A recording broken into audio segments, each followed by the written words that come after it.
अस्सलामुअलैकुम my YouTube family, कैसे हैं आप सब। आई होप कि सब लोग खैरियत से होंगे और अपने घरों में बहुत खुश होंगे। तो जनाब, सर्दियों का मौसम तो अभी आया नहीं है, पर सर्दियों के आसार ज़ाहिर होना शुरू हो गए हैं और ये आसार बच्चों पे बहुत जल्दी असरअंदाज होते हैं, आप लोगों को पता ही है। तो यहाँ मैं ब्रेकफास्ट में ज़ोयान के लिए एग बॉयल कर रही थी, क्योंकि ज़ोयान और सुफियान की आजकल तबीयत ठीक नहीं चल रही है।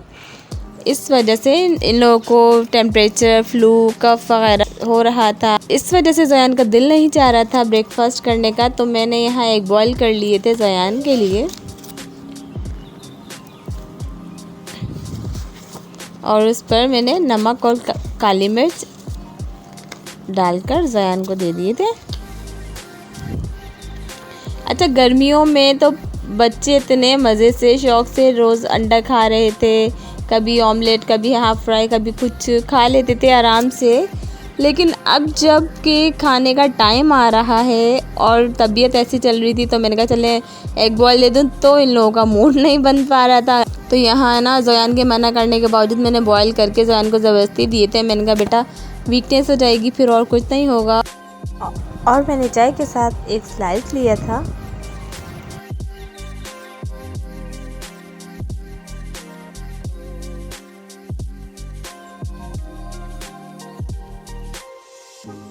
लंच के लिए मैंने रोल के साथ कैरेट दिए थे और ये लंच बॉक्स यहाँ दिखाने का मकसद ये है कि ये लंच बॉक्स इतना ज़्यादा अट्रैक्टिव है ना कि जो भी देखता है ना ज़ोयान के पास, वो ज़रूर पूछता है कि ये लंच बॉक्स आप लोगों ने कहाँ से लिया है। तो सबको बहुत ज़्यादा पसंद आता है। बर्गर शेप का लंच बॉक्स है ये। और सुफियान की अभी नींद पूरी नहीं हुई थी और आजकल ये कि तबीयत भी ठीक नहीं चल रही तो सुफियान की, तो बहुत ज़्यादा सो रहे हैं।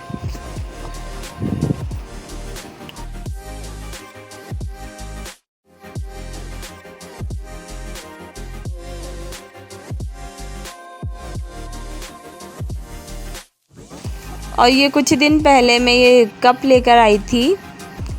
अच्छा, जब लिए तब तो ठीक लगे, लेकिन घर आने के बाद मुझे लगा ये ना डिज़ाइन मुझे थोड़ा ओल्ड सा लग रहा था। अकेली जब मैं होती हूँ तो कंफ्यूज हो जाती हूँ कि समझ नहीं आता, बस जो फिर समझ आता है मैं ले लेती हूँ। सो यहाँ मैं किचन में बर्तन रखने के लिए आई थी, तो सोचा आप लोगों के साथ अपनी एक बुरी आदत शेयर करती चलूँ। हाँ जनाब, बुरी आदतें कौन बताता है, पर यहाँ मैं आप लोगों के साथ अपनी एक बुरी आदत भी शेयर करती हूँ कि जो भी मैं वेजिटेबल या फ्रूट्स कुछ भी पील करती हूँ ना पीलर के साथ, तो वो डायरेक्ट सिंक में पील करती हूँ। और फरहान मुझे काफ़ी टाइम मना भी कर चुके हैं कि इस तरह नहीं किया करो, क्योंकि भी इससे ना थोड़ा थोड़ा कचरा जाकर नाली ब्लॉक हो जाती है। चलें जी, बुरी आदत के बाद एक बहुत अच्छी रेमेडी मैं आप लोगों के साथ शेयर करती हूँ। तो करना आप लोगों ने क्या है, नॉर्मल जो घर में हमारे घरों में डेयरी मिल्क आता है, दूध आता है, उसकी आपने मलाई ले लेनी है 2 चम्मच। तो 2 चम्मच मलाई लेने के बाद हमने इसे अच्छे से मिक्स कर लेना है, ताकि इसके जो पार्टिकल्स हैं वो ब्लेंड हो जाएं।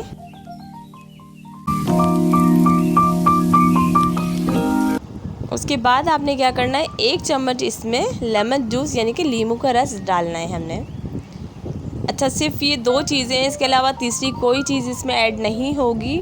2 चम्मच मलाई लेनी है, उसमें 1 चम्मच लेमन जूस यानी कि नींबू का रस आपने ऐड करना है। और इसके बाद क्या करना है, बॉक्सेस ये इस तरह से, तो मैंने भी इसमें किसी में बादाम और इलायची वगैरह की जो होती है ना, ये इसमें मैंने ये स्टोर करके रख लेती हूँ मैं। और ये 3-4 दिन आराम से चल जाती है, लेकिन इससे ज़्यादा नहीं बनानी, क्योंकि फिर वो मलाई पानी छोड़ देती है और वो बेकार हो जाती है। तो सबसे पहले हमने क्या करना है, हेयर्स अपने बांध लेने हैं, यानी कि बालों को बांध लेना है अच्छे से। और फिर उसके बाद स्किन को हमने वॉश कर लेना है कि पसीना वगैरह ये जो भी अगर हल्का फुल्का मेकअप भी है तो वो रिमूव हो जाए हमारा।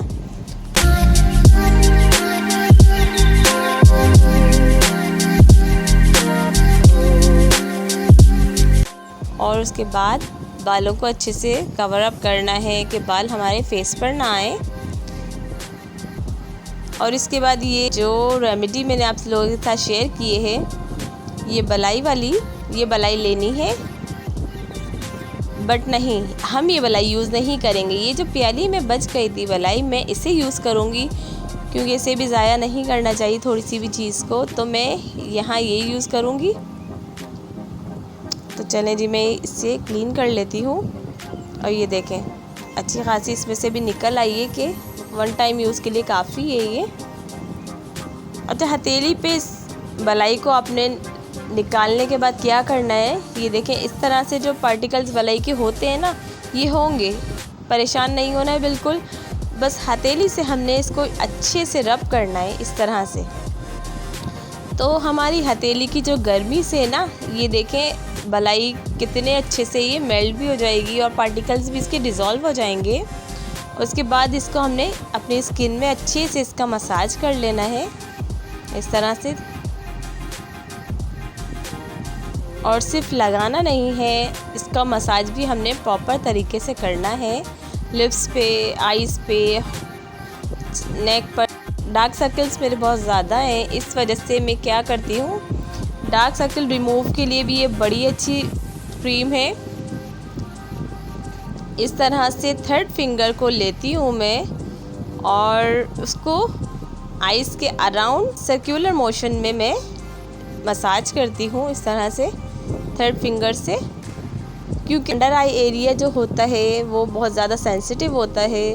अगर हम फर्स्ट या सेकंड फिंगर से करते हैं तो वो उसके लिए डेंजर साबित हो सकता है, क्योंकि यहाँ की स्किन बहुत थिन होती है, हमारी नॉर्मल स्किन से ज़्यादा थिन होती है, इस वजह से।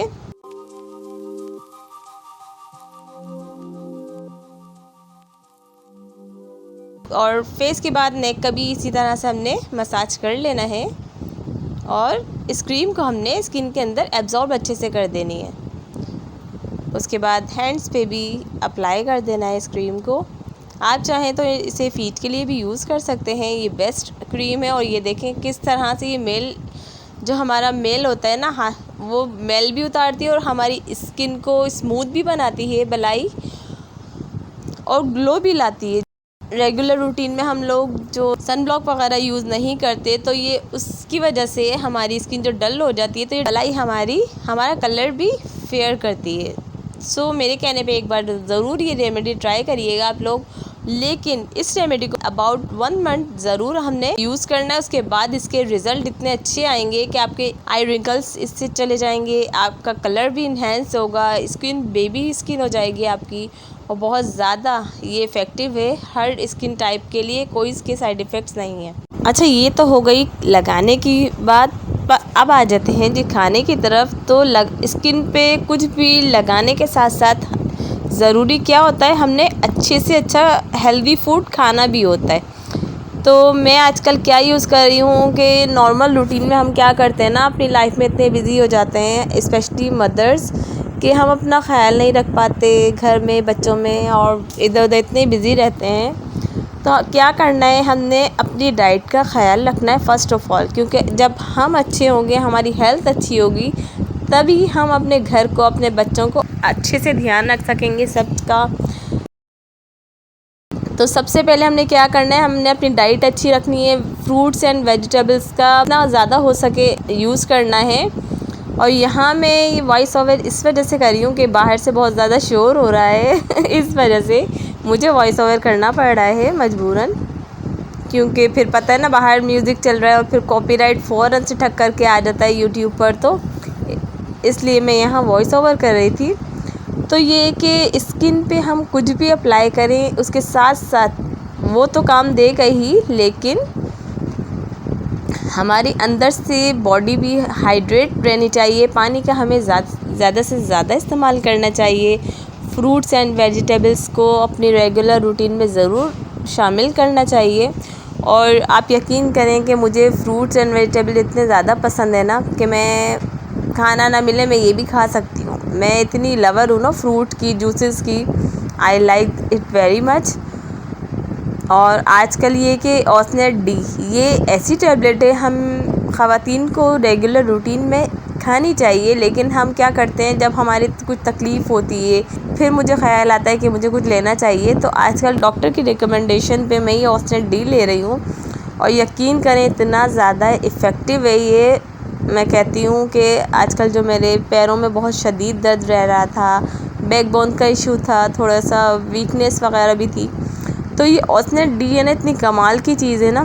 एक टैबलेट इसकी रोज़ तो मैं समझती हूँ हर ख़वातीन को लेनी चाहिए। और लेकिन 3 मंथ तक, मेरी डॉक्टर ने जो कहा है, उन्होंने ये कहा कि 3 मंथ तक आप ये लें और फिर 1 मंथ का गैप दें। 3 मंथ्स लेनी है, 1 मंथ का गैप देने। कोई भी चीज़ हमें एक साथ लेते काफ़ी टाइम तक नहीं लेते रहना, क्योंकि फिर वो साइड इफ़ेक्ट करना शुरू कर देती है।